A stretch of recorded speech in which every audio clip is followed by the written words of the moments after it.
Frank Ndile. Mimi ni katibu wa umoja wa wakuu wa shule Tanzania. Pia ni kada wa Chama cha Mapinduzi na ni nafasi mbalimbali ndani ya chama, ikiwa ni pamoja na kuwa katibu wa uchumi, mipango na fedha wa jumuiya ya wazazi mkoa wa Songwe. Leo kama ilivyotangazwa, nimefika katika ofisi za chama za wilaya kwa ajili ya kuchukua fomu kwa ajili ya kugombea ubunge jimbo langu la Mbozi.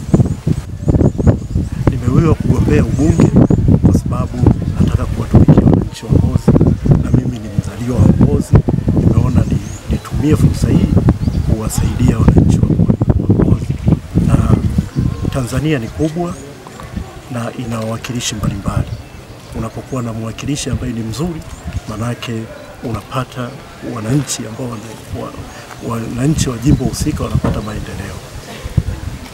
Rais anakuwa na mambo mengi, ana sehemu nyingi za kuziangalia, nchi ni kubwa.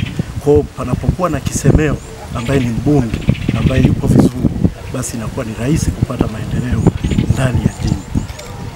Watu wengi wamekuwa wakilalamika kwamba sehemu fulani kunakuwa hakuna maendeleo, ni kwa sababu kunakuwa hakuna watu ambao wanaweza kawasemea vizuri.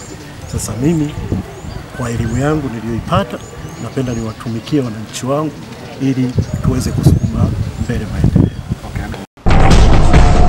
Mtazamaji wa J Online TV, ili uwe kwanza kupata habari kutoka JTV, subscribe kisha like, halafu bonyeza kengele hapo chini ili uwe wa kwanza kupata taarifa pindi habari mpya inapokuwa imewadia.